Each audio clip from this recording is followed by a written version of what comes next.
I believe humans are designed to control the technology. It's not the other way around. Technology cannot control the humans. Today we have Ankit Agarwal ji from Doon Global School.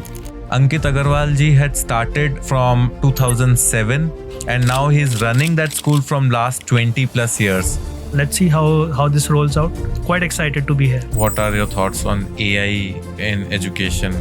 Now everything is available in AI. It cannot be something which is replacing us or be the alternative for a human being. When you were there working as a software engineer, you were already knowing that someday you have to go into education, or it was just a thought? Honestly speaking, I didn't find my calling in the software or the IT industry. How you have solved the team challenges? How you got Work with them, stay with them, encourage them, motivate them. You deal with three main stakeholders when we say. At one end there is student, there is teacher, and most important than after that parents. Which is the most tough to manage?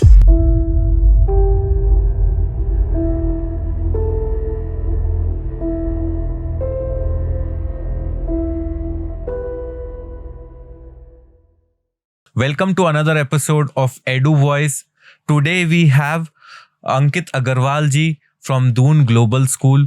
Ankit Agarwal ji had started Doon Global School. He has started from 2007 and taking the leadership in the school. And now he's running that school from last 20 plus years. So thank you, Ankit ji, for accepting our invite. Thank you for coming today. And we would love to host you. We would love to gain lot of information from you, as this podcast is mainly for education leaders, parents, and our audience is mainly the education leaders who are running schools, colleges and universities, and parents who are confused about schools, which school they should choose. So thank you, Ankit ji, for coming, and today we will learn a lot of things from you. Thank you, Pankaj ji, for inviting me. And I'm sure it will be an exciting session today. Definitely. I'm quite excited to interact with you and see how this journey, which you are talking about my journey of last 20 years in the education vertical. Let's see how this rolls out. Quite excited to be here. Great, sir. So before we start, I just want a quick intro about your school, about you, a quick intro. I represent Doon Global School. The school was set up by my father in year 1998. I joined Doon Global School in year 2006, September of 2006. And since then, I have been part of the institution. My father didn't had any sort of a work experience in the education domain. So it was his own idea, his own thought, which led to Doon Global School. And with the same honesty, with the same genuinity, I am trying to work and carry on his vision. And that's what I look at when I look at Doon Global School. Okay. So now, started from a job. At that time, you were not sure. Then you started taking the taste of education. Yeah. And then you started giving your ideas, your inputs, and then you developed skilled. Skilled is your baby, I can say. Yes. So actually, this entire domain of school and education is new to our family. My father was into a different enterprise. He again started in a job. Then he set up a carpet manufacturing unit in Delhi. Okay. Worked in that domain for about 10-12 years. I may not have found a calling in that. So he was doing very well, but then he must have thought of let's do something different. Then we, as a family, moved to Dehradun. So this is of which year? So my father started this journey in 96. He picked up the plot in 96, started with the construction. And we were able to get rolling into the project in year 98. That's the first batch we inducted. So it was all new to him. What was the size of the first batch? How many students you got? Very less. So, but he had a thought that he always wanted to have it as a boarding. And first year we didn't had much of students in boarding, probably 4 students in boarding, that's it. and project was also not fully completed when we had started. So we started with both day and boarding. So we opened the gates for the day scholars also. And that's how the role has evolved, that we have still maintained both day and boarding into our fold. So now how many students we have? What's the strength? We are about 850 students, of which 200 are in boarding and rest are day scholars. That's great. So it was his thought, it was his concept, it was his baby, and the thing which attracted me was that it was, running a boarding is a 24/7 affair. Full-time affair. So it is a very challenging thing where we are able to contribute quite a bit. And that's how the interaction was with him in 2006 when I was in US, that how to expand more and how to contribute more into this. And I felt, yes, this can be a challenging profile which I look forward to. So I came back, and that's how I joined him. And so he departed in 2011, and since then I'm managing the places. Okay, so you joined in 2007. September 2006. 5 years he has given complete guidance Yes, to you so and mentorship. Yes, so I started with all the departments and all that. And basically it was actually a very different exercise at that time. Passion was very different. Learning was very hands-on, because you were literally interacting with each and every personnel in the team members, building the team, building many things which is part of the learning thing. I am coming from a so-called corporate background, so you have a different orientation to everything like a corporate way. So and on ground it is very different. And being there under a person who has given his life into the project, so their passion was very different. Their thought was very different. How to bridge that What was his vision when he started school, and when he gave you the complete thing that now you have to manage, you have to run the show? I believe he wanted, first of all, to contribute to the growth of the young children. And I sincerely feel he always told me to be genuinely work with the students, with the team, not only the students, with the team also, how to improve their mindset, how to be forward looking, how to actually work with them to challenge ourselves to contribute better. And I have literally seen him working with students who have especially not been doing well, how to motivate them, how to encourage them, not to lose hope on them, and same to be passed on to the team, because at the end of the day, team is in the front end.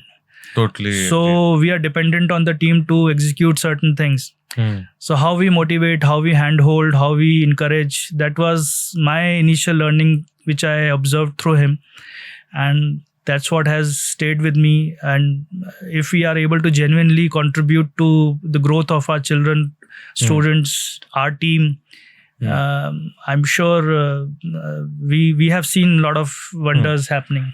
So there was a line written in your philosophy that until we connect with students, their parents on a regular and individual basis, we will not be able to justify ourselves that we are solving that problem. So you still are connected with like students, or you interact with students. How does your day look like? I do connect with students quite a bit, yes. Parental connect is on and off. I do conduct town halls and all where it is open to ask anything with me. We discuss. So that's how we have kept. Now we have inducted couple of team members which are their role is curated in a way where they have to take regular feedbacks from the parents. We have mandatorily made it like that once in 2 months a call has to be given to all the parents to check on the update, to check on the feedback. Apart from that, we are having an internal exercise where we maintain as they say, a kundli of the child, where we note down what our observations are. We see how many parents are attending to our calls, how many parents are visiting for the PTMs, and if any observation has been passed on to us, has it been any execution of that, or any further action has been taken on that feedback or not. So it has helped quite a bit to maintain that what we have aspired for. And as the social fabric is evolving, it is very difficult to physically call now parents for interactions. So but main priority is student interactions. Are those happening? Yes. So yes, students are see, the language has definitely changed, right from directly speaking as a motivation.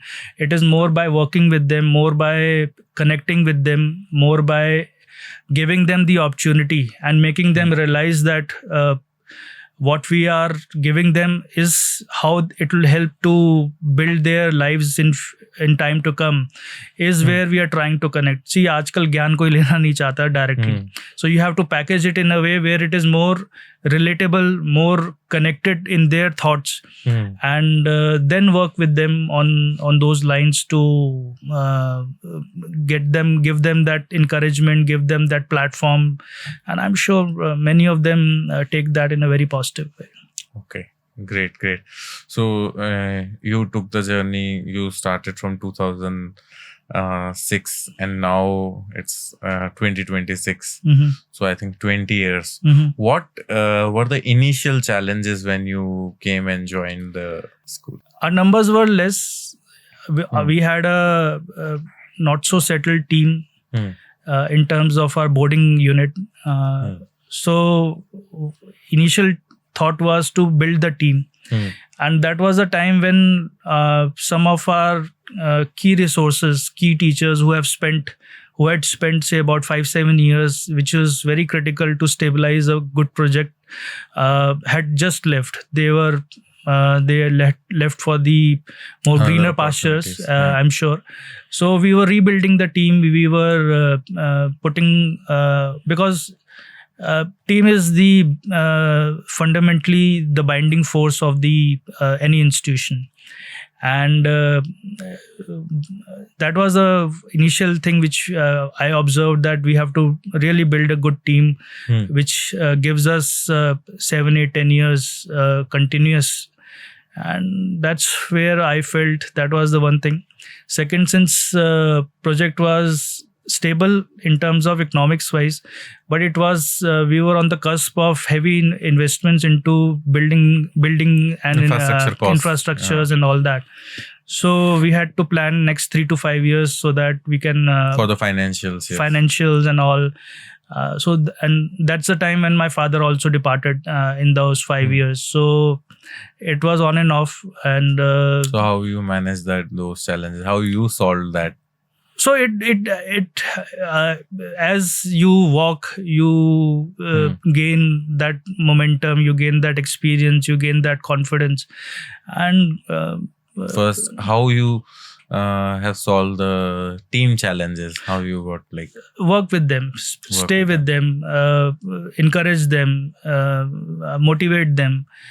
See, you cannot just do a lip service. You have to work with them. You have to lead by example, as they say. When you work with them, you interact with them, you listen to them. Idea was to give them the task and work with them how to achieve that task, how to achieve what we have started towards for. So you have to have team on board. You cannot just say that just do this. You have to have them on board and try the ways how we can achieve that. So that was one of the essential thing which we started doing, that we started giving more space to the team to act and get the benefits of. And if I look back, we do that still today, and many of our those team members are leading their principals and leading the enterprises today, which I am very happy and I feel lot encouraged by what we had done at that time. Okay. So this was team challenge you solved. For that, you said that you have to actually fold your sleeves and work with them. How you solve the numbers, admission numbers, because that was very crucial at that time. See, numbers was a challenge for a certain time. Initial. Yes. Once you have the thought clear that you will have a certain degree of say, as you say, see, there are 3 to 4 considerations which all parents have. One is how well the team is executing the, say, pedigree of the results, the teaching part, and how well the connected things. That's why I said how well we are connected with our students and parents was one that is called the relationship building. We worked on that for quite a bit, so that helped us to garner certain numbers. Team stability helped in that way. That's how we started with it. We never compromised on certain things which came our way, not to induct students whom we could have and inflated the numbers by virtue of taking those cases. On quality. Yes, so we focused on that. And I think that this was... No, but I'm not saying that thing. I'm asking what was because I'm trying to understand, you joined as a new from corporate. So what strategies you implemented to increase the numbers?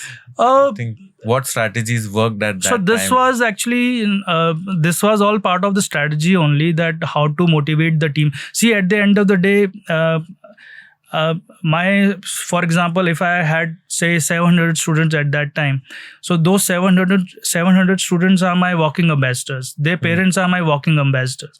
If they talk well about us, I don't need to advertise anything or do anything. So that was the strategy that really helped us, that we have, our teachers are our walking ambassadors. So anybody and everybody who connects to our ecosystem through them will always have the positive feedback. So see, that was the strategy. So I'll say 99.99%. If you are able to achieve that, I'm sure we must have lagged in our connect somewhere, or we were not able to achieve 100% of it. But quite a bit was achieved through this. Until today, I believe, I always tell to my team that let's stay connected with each other. Let's stay connected with our parent community. Let's stay connected with our students, because at the end of the day, there's a lot of noise. There's a lot of pull and attraction in so many directions for these students, for these children. How we can give them a space, a platform, is what they are looking for now.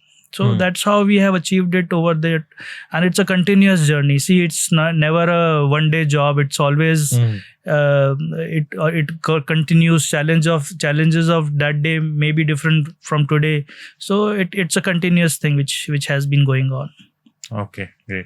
Now, last thing in this challenge, you said about financial challenges. How do you solve those challenges? Because this is very much important. Anyone who starts education institution, and building an education institution is a 10 years journey, and everyone who is building that, it's not sure that they are from a very affluent financial background. And so how have you solved those challenges? I learned that from my father, in a way that we built our house in year 2010 in Dehradun. So we stayed for 14 years in a rented accommodation here in Dehradun. My father always said, let's build the institution first. Build the project first. Let's reach to a certain level. Then only we'll invest in that particular way. So that was something which I even do today, that first the project comes in, first our institutions comes in, whatever is required to maintain them in a certain condition and direction. We need to invest first into our works. Then only we look left and right. Okay. So that's how we were able to stay focused on our expenses and investments, what we had done at that time. So we were investing back into our project, and that's how. And now in this expenses thing, I have a question that sometimes when you are building an institution, you have a lot of expenses, and you keep on doing expenses, and at some point of time you realize that you are left with nothing. And so was there situations like that, or how do you manage those actually, like tracking, or how do you like work on that system? The financial management system for running an institution is very much crucial. If that's not... See, last quarter is always very dry. That is pretty much post December. It is always very dry because by that time, whatever you have thought about investing into the system has been done. And you're not getting any new admissions or new fees, or what you are working on is your regular sort of incoming thing, which you know. But that is also a time when you have to do a lot of new admission planning, marketing expense, repair maintenance to get ready for the new lot which is coming in. And that is a time when you have to say if you want to buy a bus or you want to do certain things, certain expense, because team is giving you a heads up that okay, we may be getting certain admissions, we may have to add a new route or add a different bus to a particular thing. So these are things which comes our way. And yes, the last quarter for us is always little dry, but you have to maintain it. Budgeting has to be done. That's why we sit with the team to take their requirements for the year. We plan it, which prioritize it, what needs to be done in which month, and accordingly, that's how we do it. Okay. Now I think you have like 20 plus years. Now you must be already ready, as you have seen 20 plus seasons for those kind of thing. Now I think you must have more experience towards that. Yes, but actually sometimes you get a new thought in your mind and that requires an investment. So obviously that is where... So what kind of person you are?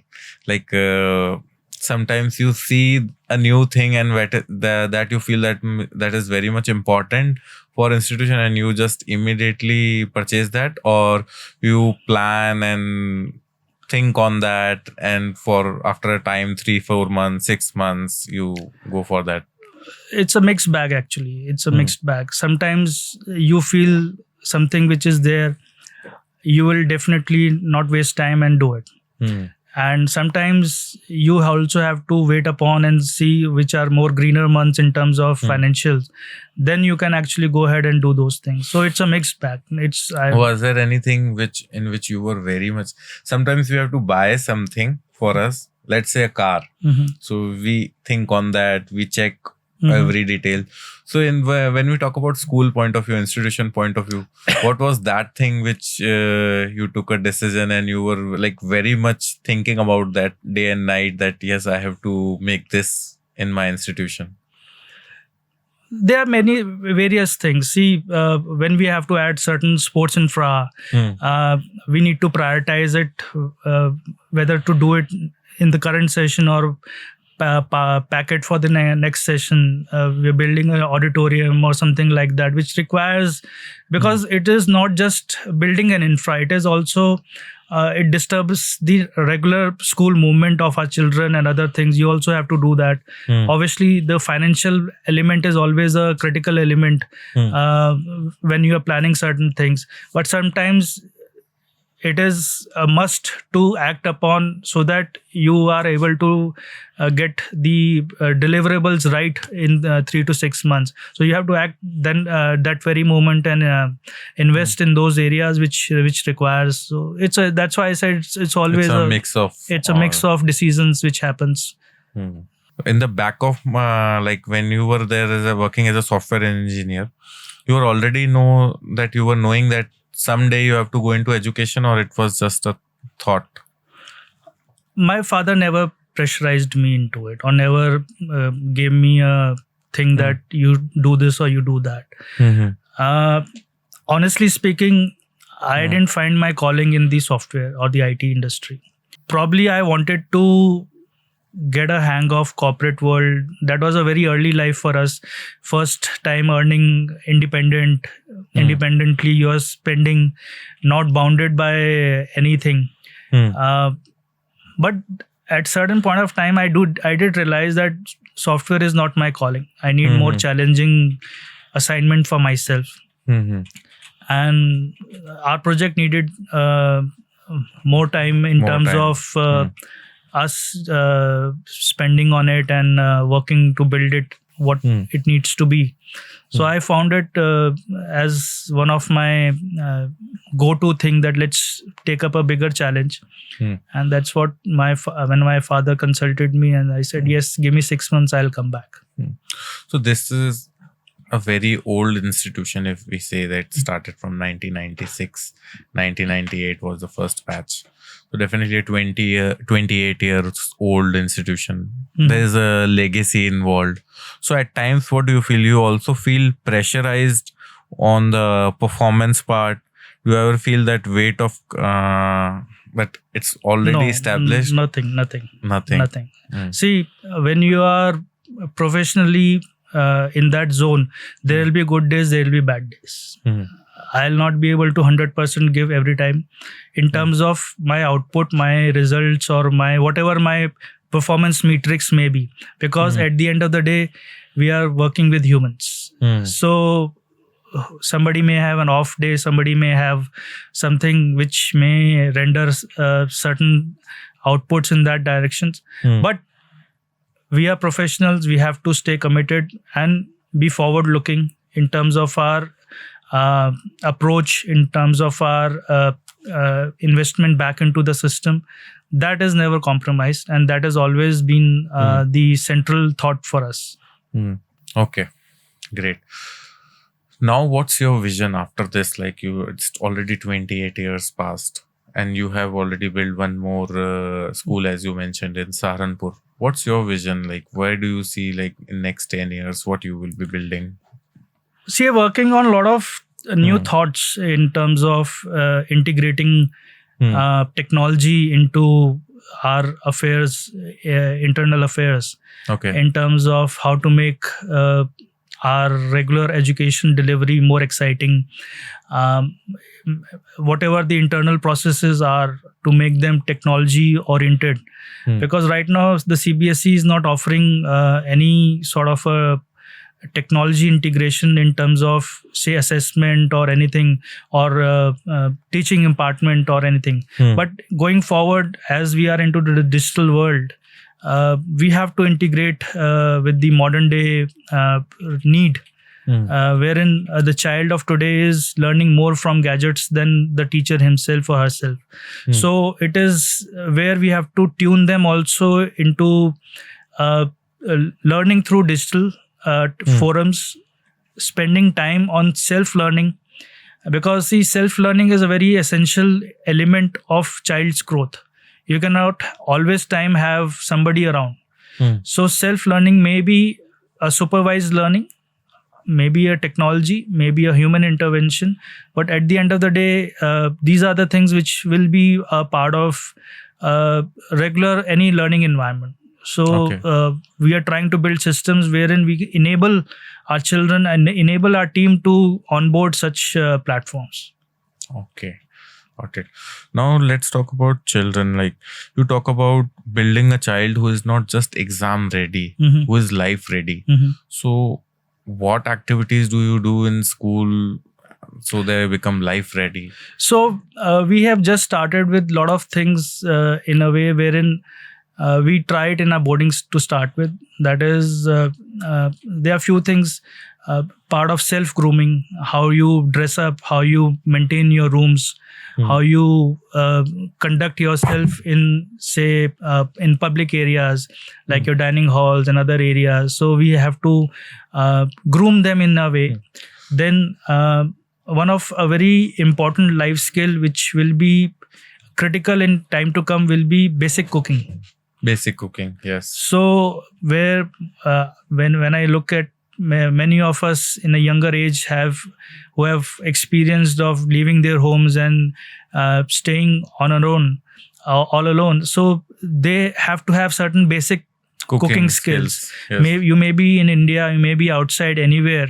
With the availability of packaged food and other things, still basic cooking skills are it's life skill important now. Yes. Similarly, basic skills on first aid and other things is something again which is part of learning.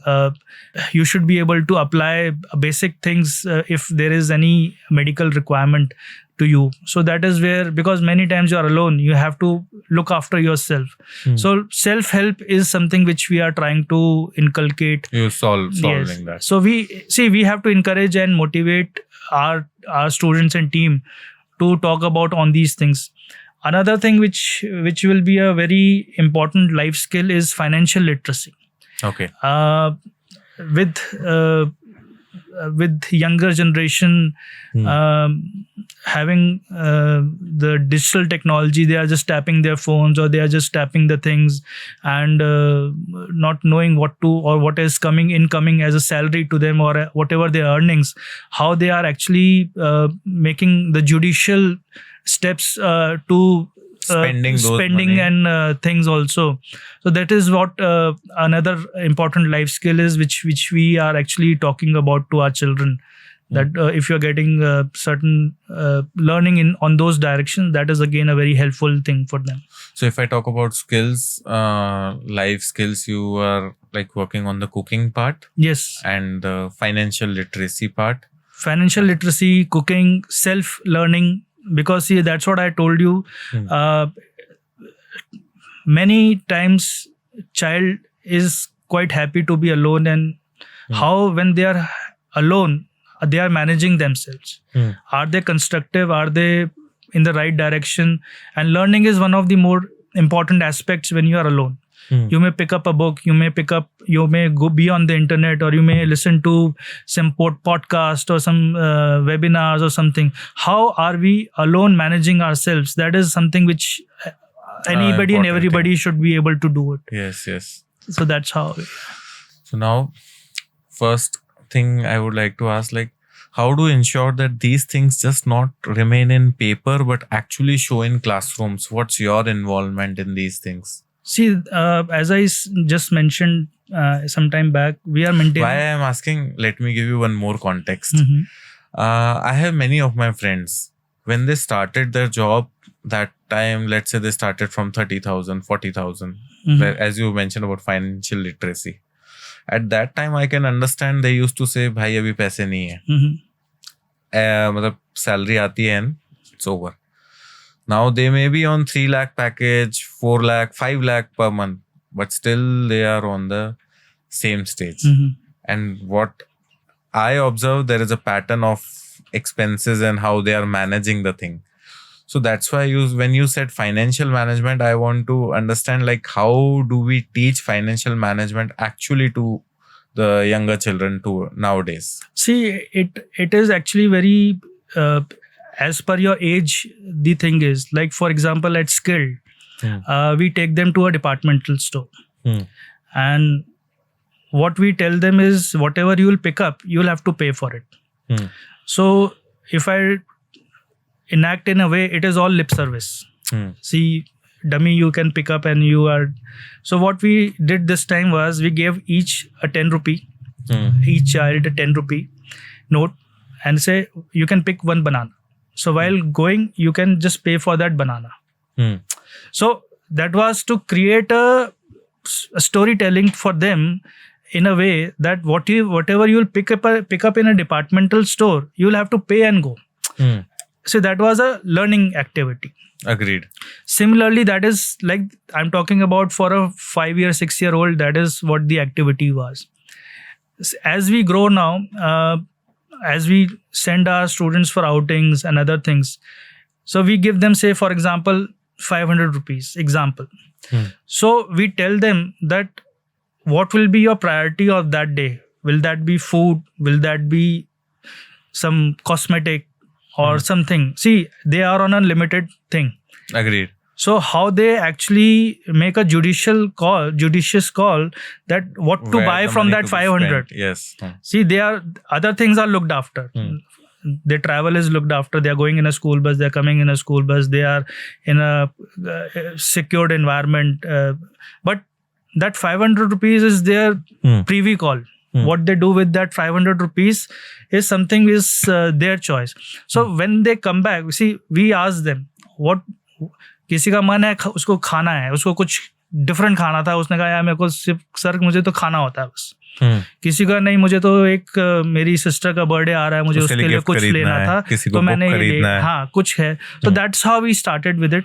Now the parallel part is, since we are not having a physical money और that thing, but this literacy part now comes in, as CBSE has also come out with vocational subject in financial literacy. So it's a 12-hour course, 12-hour course content which has been curated by now CBSE, that is to be done with classes 6 to 8.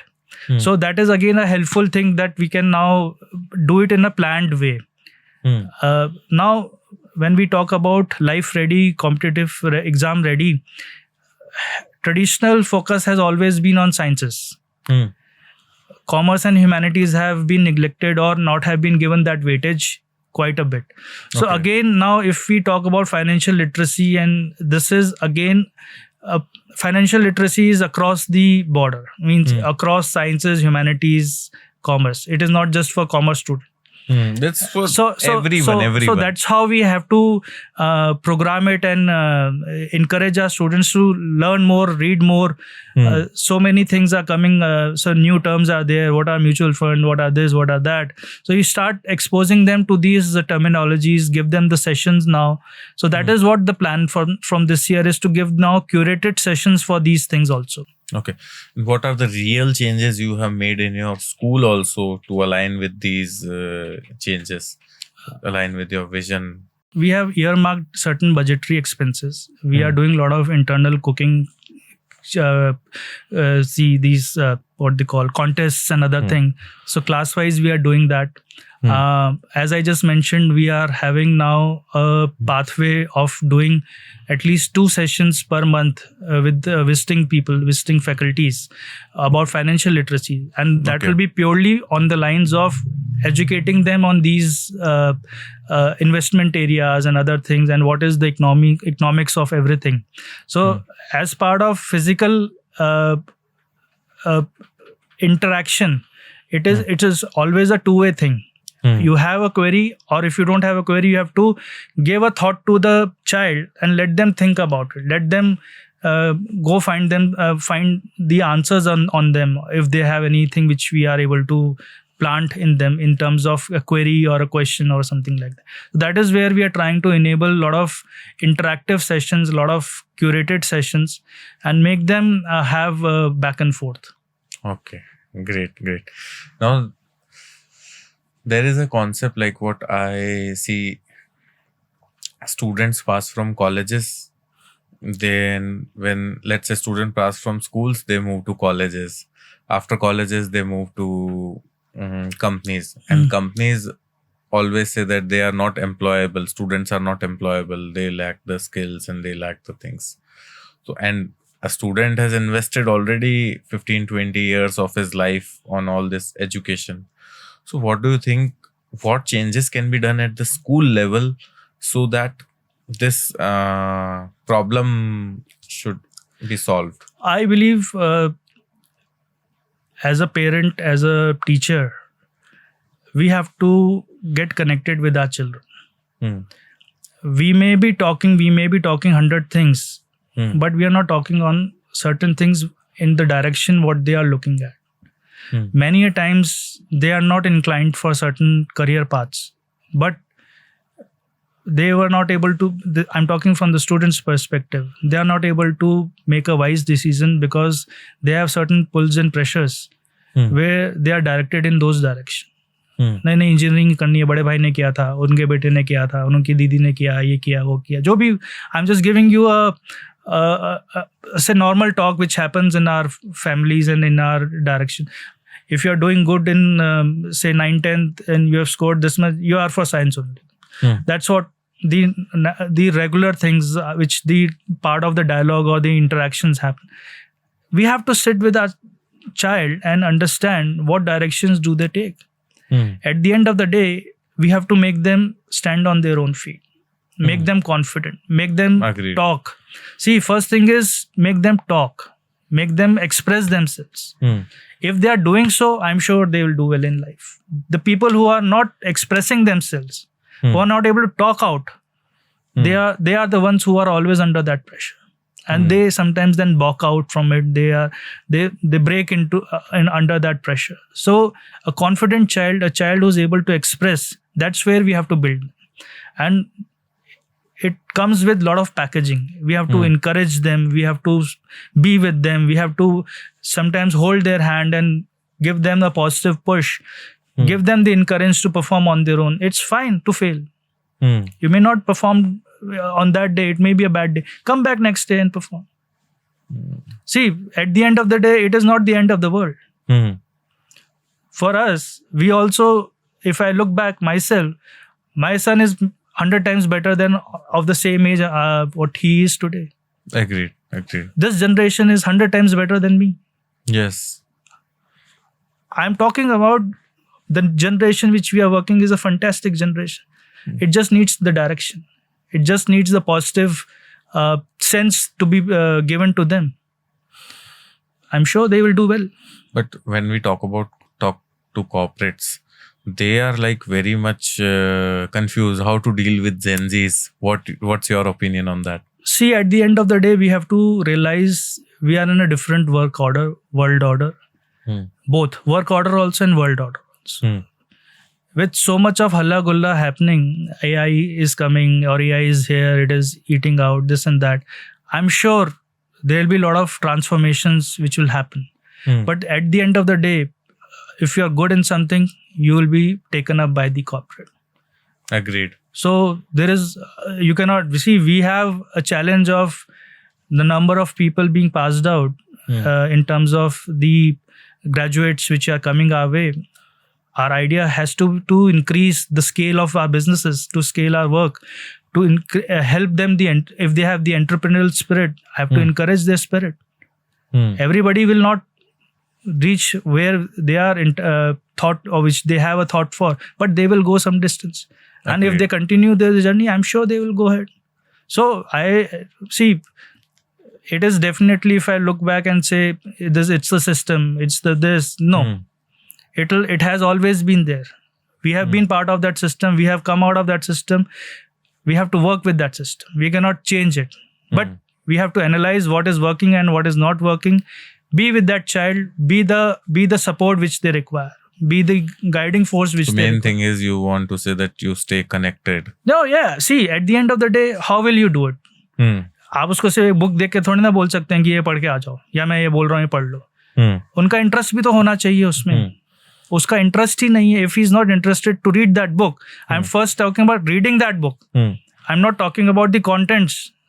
So you have to build that thing slowly. चलो, तो अब इस पे how do you train your teachers को कैसे train करते हो कि वो इंस्ट्रक्टर्स की जगह एज अ मेंटर्स काम करें एंड बच्चे को ट्रांसफॉर्म करें? Same thing is there. I just mentioned it some time back also.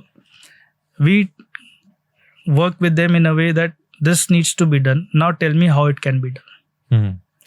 For that, there cannot be it has to be a dialogue.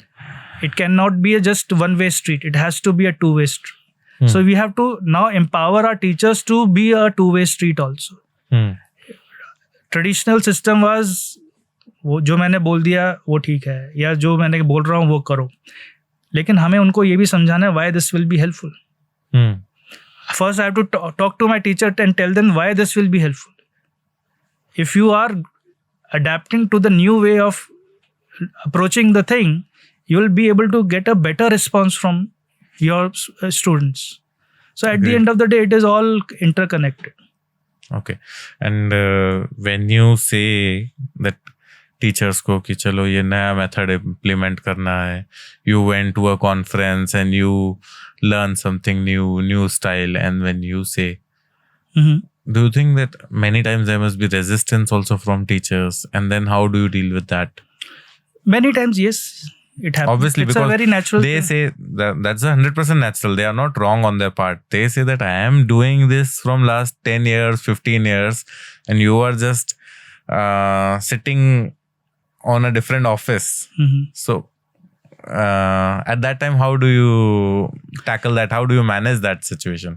And how do you get your thing done which you want to experiment? I look at it from this particular angle, that if I'm convinced about certain thing, once I have done my internal analysis of making that change or adapting to a newer, say, a model or certain thing, how convinced I am myself that this will be a workable thing. Once I reach or go past that stage, then I discuss it with my core team that I wish to implement certain things like this. Now, in that, probably how I originally must have planned, maybe little different at the time of execution by say 5, 7, 10%. But the major part of that body of execution remains the same. So yes, then I work with the team that let's how we can execute this. If you're making this change, let's do this. Okay. So then they come on board. Then again, that thing is, we have to convince them first to make them feel that yes, this is the right thing which needs to be done. And once so it's like it's a flow of from 1 to 2, 2 to 4, 2 to 4 to 8. It's like progressing you start with it started with one person, you're working then with the core team implemented, then the core team will discuss with the larger body this is working and this and is then good. We'll sit together and say, yes, this was achieved because the team came on board. Okay. So that's how it starts. That's a model. So many times during the execution, I must have lost my interest in that following up or doing that. That must have failed then. So at the end of the day, it is my interest which. So how do you yourself keep focused? So that's what now the idea is. It's over these period of years, you get that energy spark. How to maintain and keep that spark going is something which now the thing is, we have earlier the teams were small. Now teams are decent sizes. So now we have certain people assigned that task, that it's now your duty to remind me to how you update me on time to time on these things. So that's how you do it. And that's how you see the journey of it and see the execution of it. And sometimes, there's a personal question for you. Sometimes like we are growing, we are in 20 years, 25 years, everything is going smooth, everything is going. So at that time, sometimes I've seen founders getting bored. They get bored, like what things are working and those things are working actually fine. And they sometimes do some changes or diversify. And then, so have you also felt that situation sometime? No, see, I'll say, I'll not use the word bored, but yes, this fatigue comes in. Yes, fatigue. Bored is. So bored is a little. But yes, it's a fatigue which comes in, or you feel that certain things are it's okay. Going it's same okay. Like, it's okay. It's going, but what extra can be done? What new can be done? So obviously, for that you have to do a lot of internal rebuilding exercises in terms of attend a lot of things, expose yourself to a lot of conferences and all that. And then whatever the good parts are coming your way, you have to analyze and work internally how you can actually get those thoughts onboarded. So you have to overcome that fatigue. You have to challenge yourself. You have to. Well, that's a genuine and natural thing which I have seen in many of the founders. Then they sometimes diversify as in they invest or they go in some other businesses. No, we have all burnt our fingers in our own way. So that happens. You invest, those things didn't work out. You have played with it, but I think everything comes with some learning. As they say, where we fail, we learn actually. So that's how you grow and get moving. So, and what were the toughest challenges you have faced while building or leading this organization? See, quite a bit hard work was done by my father because when I look back today, what the resources he must have had. Limited resources and at that time a lot of infrastructure pressure. And with zero experience, not from the background of education vertical. What I got was a good team, small team, but yeah, I got his guidance initially. So I feel that yes, I was quite blessed in terms of him being around in my early years to guide me. But as I say, every day is wonderfully placed in terms of challenges and things, and with the growing responsibility of every child coming our way. So this responsibility keeps us bounded, keeps us focused, keeps us motivated to work with them, for them. It's not to lose hope with them. So I feel whatever these challenges may be, we don't look them with that prism. Now, alongside running the school, you built Skill Ed. That was your baby. That's your baby. So, what exactly it is for someone hearing for the first time, and how is it different from the current setup? Is it the difference is just the name or some like working structure or? See, actually, the name came in as in I had planned a project on vocational courses. So we were building a project on those lines. So that project got stalled for some reasons, and as mentioned, when you are moving around, that thought of after school program came in. So when you conceptualize those things, as I mentioned, as I look back, there was no after school program, there was no summer camp, winter camp, there was no daycare facility available. So all these are new features which were not part of any school at that time. I'm talking about that age group. So that helped us quite a bit to reach out to that section of society which needed those elements or which required those services. So all those were quite a handful of services which came our way. Then how to have a modern day execution in terms of role play, do yourself kits, working on phobias. We had a rock climbing thing, we had a small pool, we had 80-seater auditorium to work on all the things which is required for the growing up child. See, water is a big phobia, or it's a very good exercise to stress out and energize a child. Skating is again I'm talking, look at it from the perspective of 5-6 years old child. Wall climbing is a exercise where you are suspended even 10 feet above the ground. It's a huge height and you are suspended on that with the proper safety gear. So you have to work towards that. All this is something which was not available here in Dehradun at that time. So I'm sure all these were quite towards working towards making a child more confident, making a child more energetic, and they got a sense of what exactly they can be done with them. Okay, now it's a full kind of school in Saharanpur. And how many students Skill Ed has right now? I believe we have about 1100 plus students over there. It's a day school.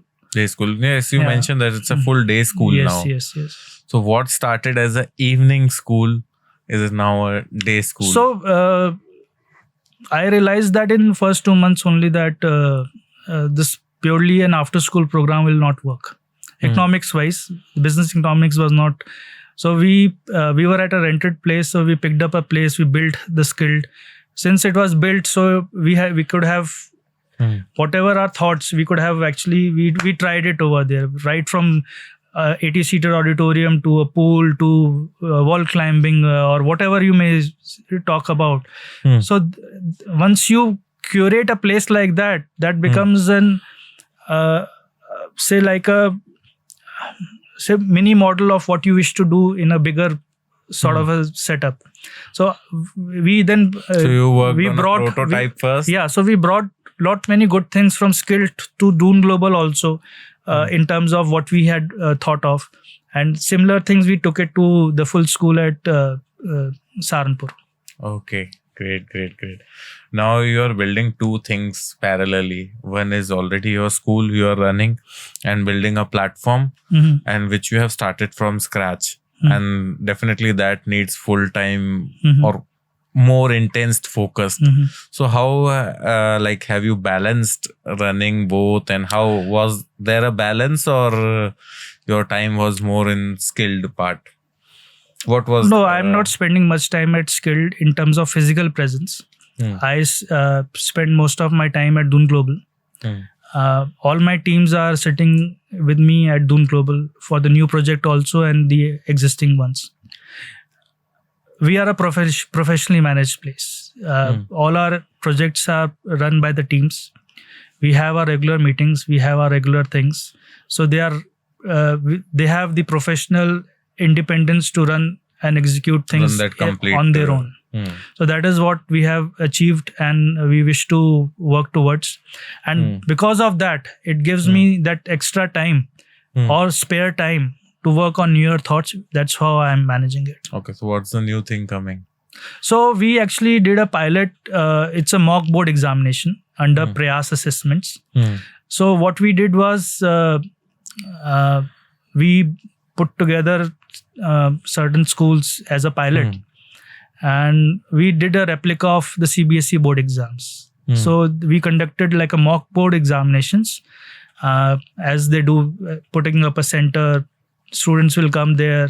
Question paper is coming from outside. They will attend the paper, appear for it. Copy checking will be done by a teacher which is not from their school. The results will be... So it is a entire replica or the simulation of the board exams. Yes. So my endeavor in that is not to look at from the performance matrix. It is from the matrix of preparedness. Making a child... Experience. Yeah, making a child better prepared, more confident for the big day. And in our pilot, I have those observations. I had 4 to 5 students who felt nervous. Couple of them fainted also. So those are the real life experiences or challenges which our children go through when they appear directly into a board examination. So how they are mentally ready, how they are prepared to come onto a platform which is a board examination with that confidence, with that preparedness is something we are trying to build. And also it's a very genuine feedback about the performance. See, I don't know the child doesn't know me. What is coming is like a board exam. Paper comes from the body. You have to maintain certain standard of the question paper as they do. It's a fair assessment given back both to the school and to the parent and to the child. So there is no ambiguity in terms of say preferred. In a school, what happens in our school system, we all know that we know how the examination will flow, what type of question papers are coming. Everybody who's privy to an internal school network will know that we have a standard platform. CBSE has provided a blueprint. We have to follow that, all that.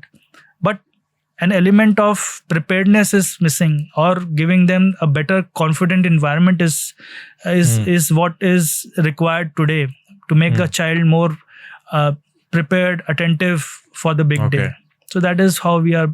So we are now, in the pilot, we didn't had any tech to support that. It was purely a manual team-driven exercise. But now we are building the entire technology platform to execute that particular exercise. There's a lot of buzz, social media, AI, and all these things which are already there in the system.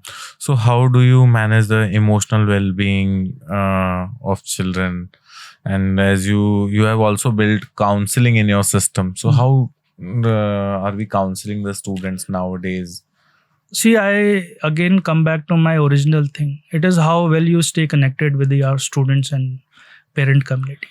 At the end of the day, if you're meeting them regularly, connecting with them regularly, interacting with them regularly, I may not be doing it, but my team may be doing it. I'm just giving you a bigger scope and bigger canvas to look at. This is where it is required today. Technology will further be integrated. It will further be grown with us.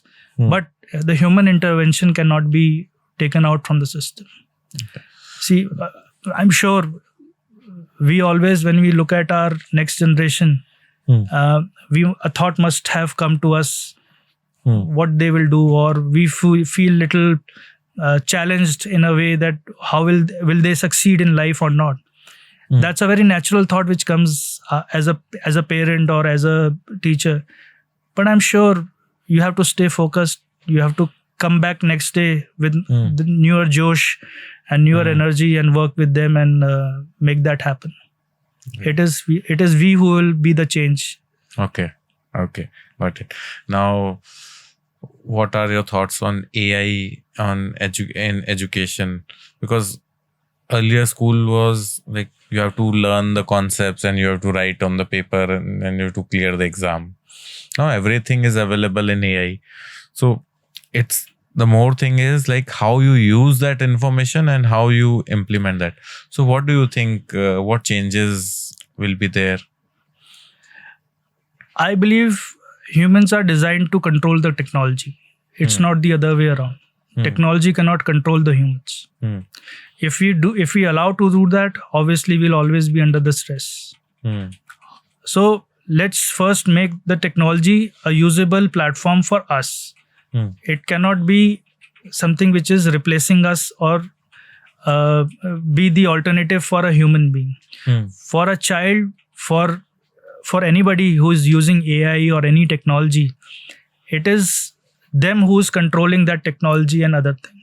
What we prompt, what we give the input to the AI, they will actually give the response as per that.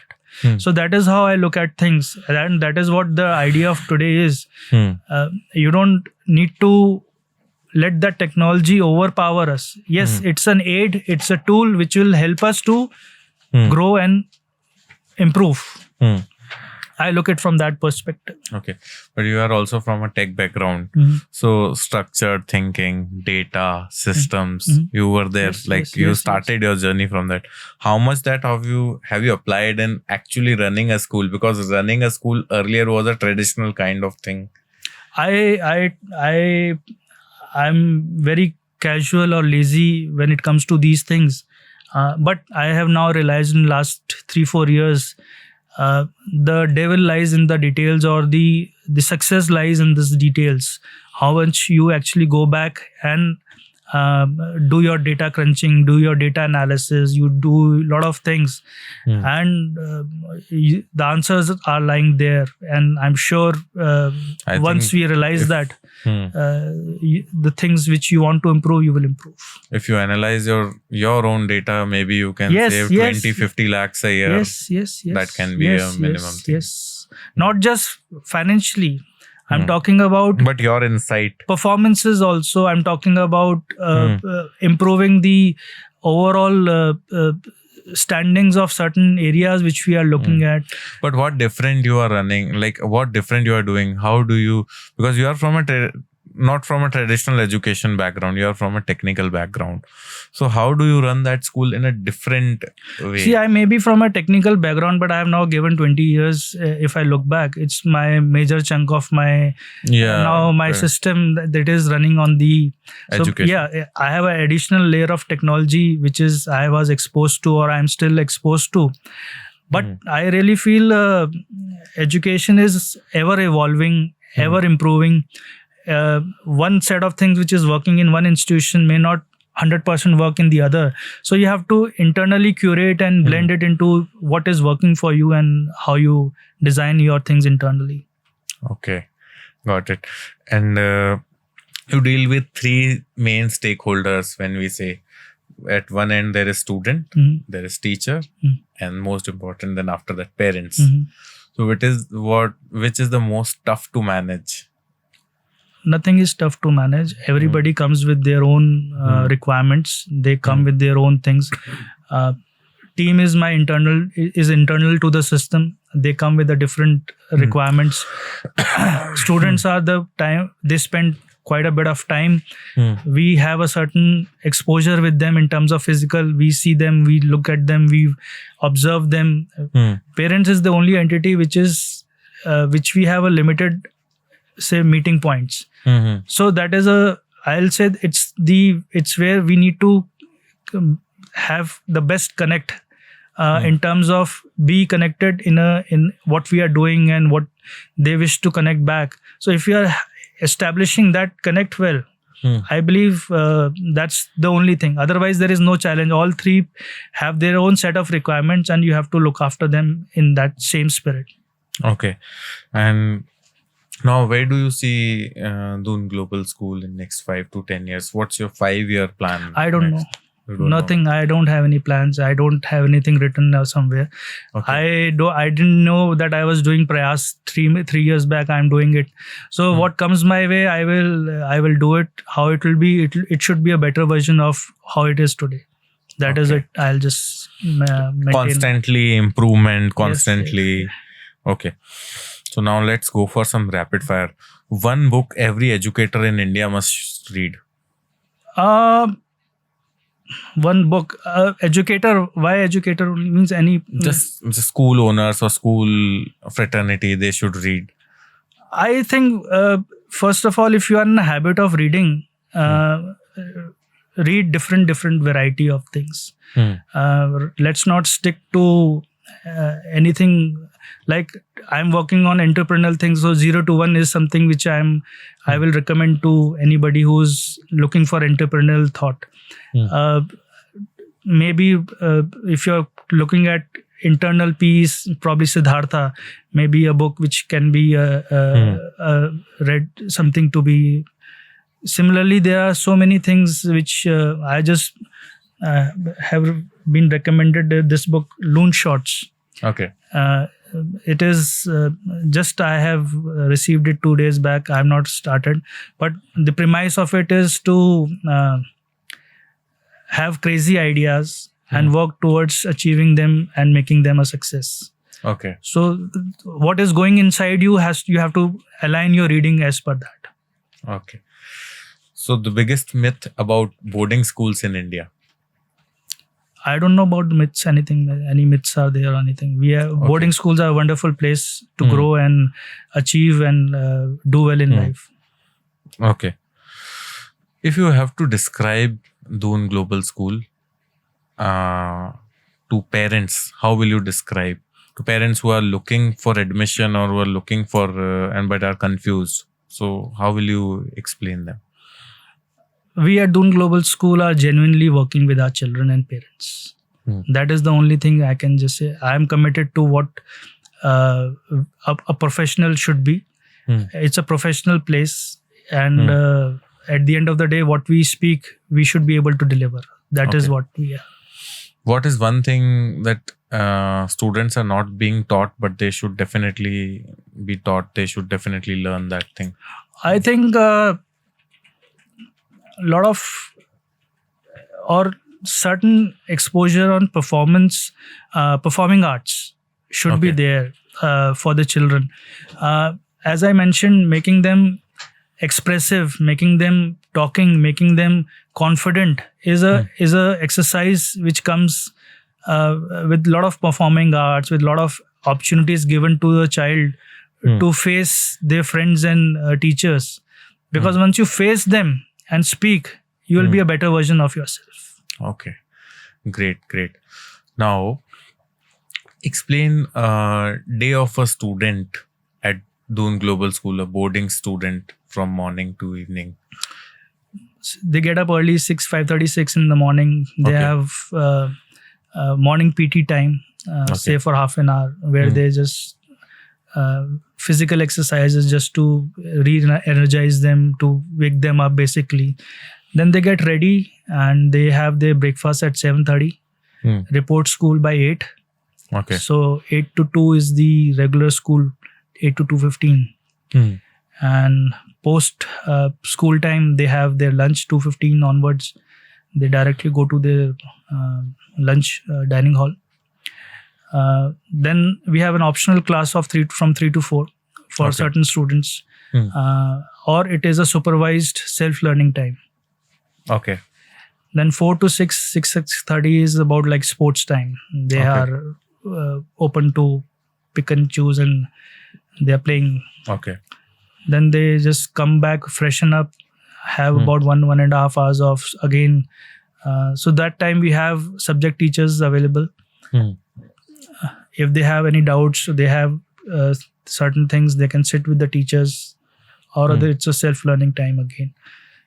So we have tried to put a schedule to it also, that okay, what topics can be covered as a revision or something like that. Okay. So that is a 1.5 hours, about 6:30 to 8, and then it is followed by dinner. And post dinner we give them about an hour to finish up if they have any pending task or something like. 10 o'clock we expect the lights to be switched off. Means as they say, to close down the boarding. You also take any sessions in the school, like for students? Yes, I keep interacting with them. I talk to them on any specific subject. Nothing. No, not on the subjects. But generic, I do interact them on their challenges or their requirements, more on those lines. What challenges they in today's like students they face, or what kind of challenges they convey you?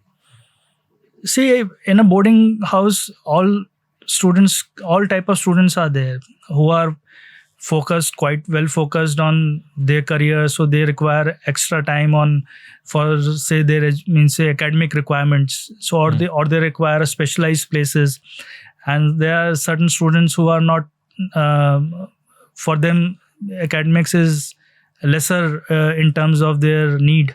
So they are more active in sports and other things, but everybody comes with certain quality and certain packaging.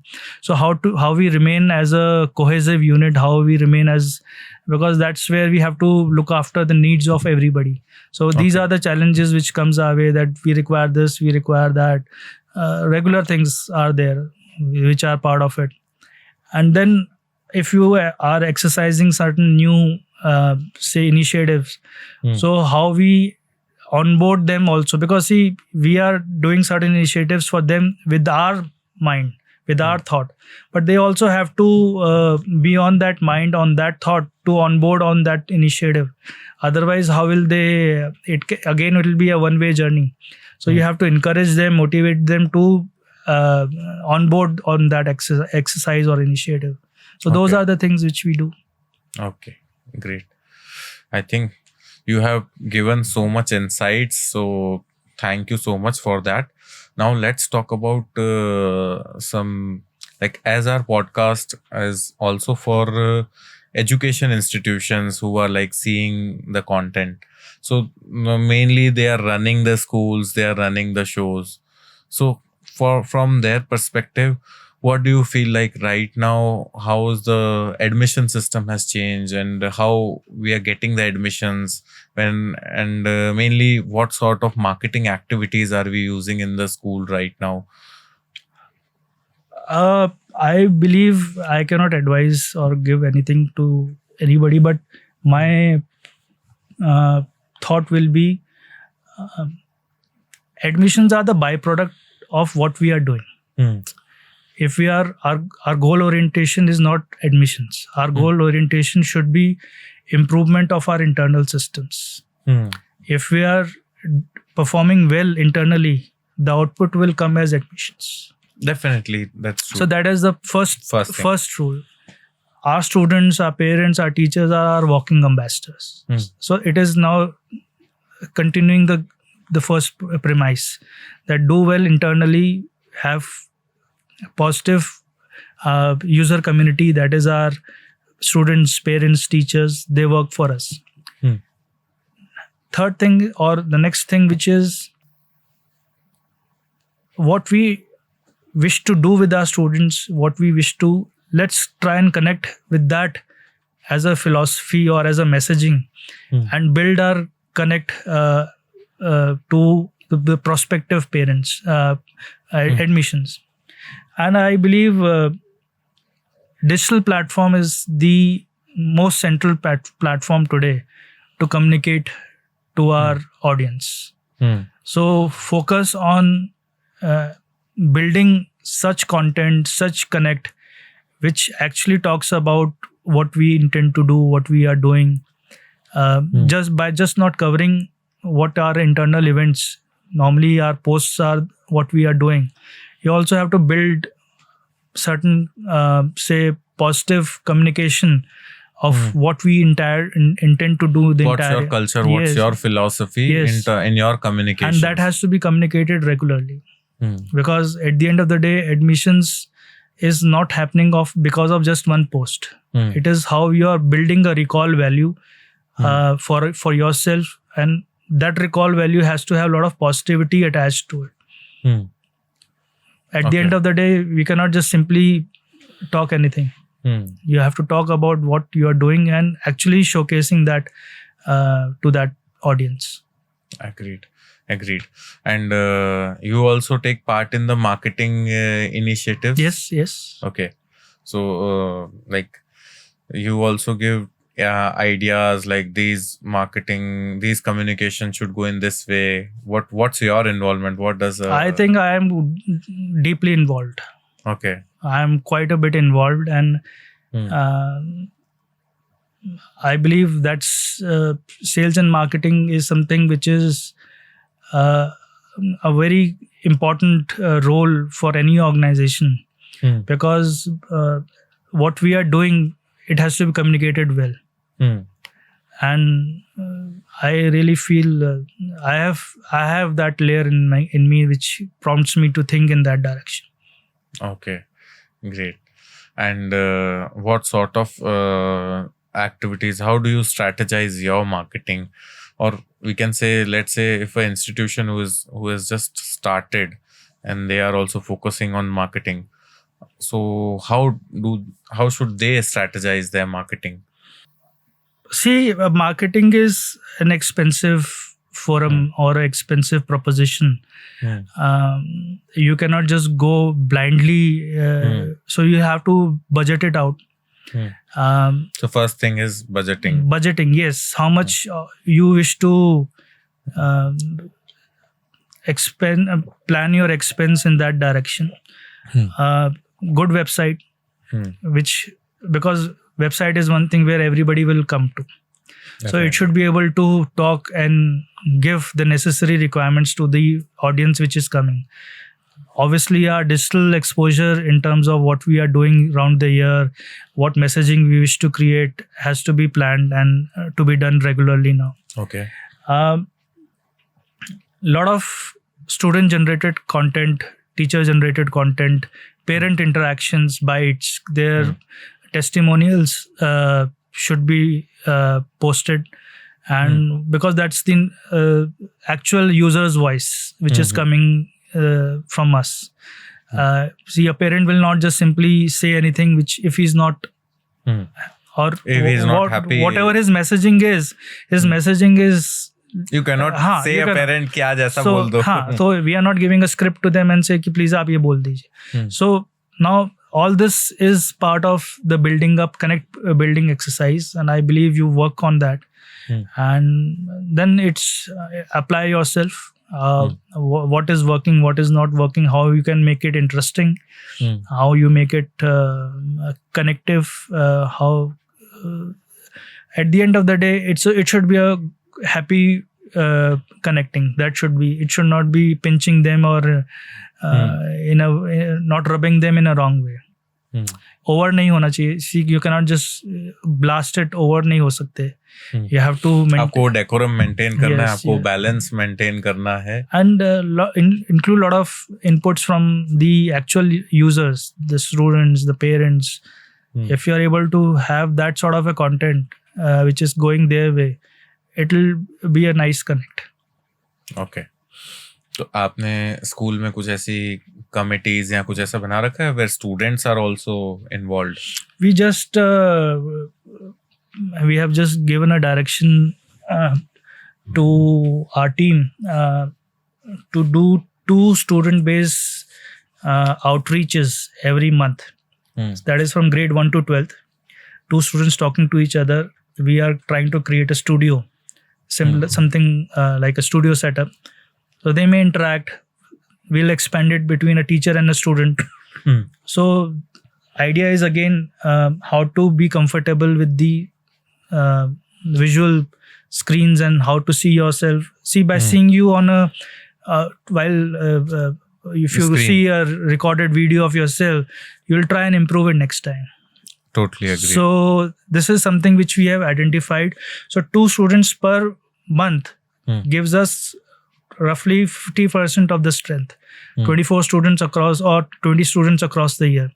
So if you see it in 2-3 years, we started with a pilot. We may add on more exercises like that. That's why I said our students should be our ambassadors. Our parents should be our ambassadors. So we have to do a lot of natural sort of interactions. Let the 2 students talk about current affairs.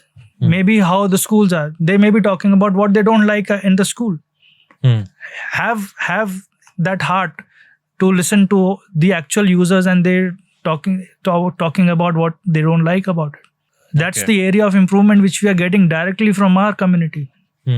So I believe, as you mentioned, so that is where we are working towards. It's just a piloted thing, and we are adding gamification to it. Okay. So we'll be having leaderboards. We'll be giving badges, brave, confident, something like that. So I don't have the execution right in front of me because we are going live from July.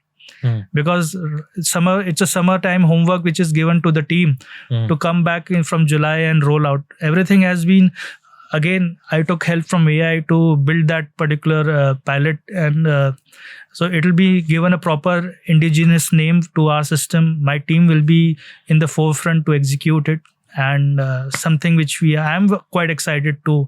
And we have added a layer of gamification for the teachers also. So how to activate and make the environment totally energized is when both teachers and students are actively participating. Totally agree. And we have earmarked a certain budget that will be for like these badges, these leaderboards and all that, certain certification, which certificates will be given. So all this is an expense. But I believe more than that, it makes our system more energized, more vibrant, and giving me more active students. That is what we want. Okay. So if my students are active, I have an energized working environment, nothing like that. Great. Amazing thoughts you have. Thank you so much for being our guest today, and definitely I have learned a lot of things from you. Thank you, Pankaj, for inviting me, and it was a pleasure talking to you. Thank you. Thank you.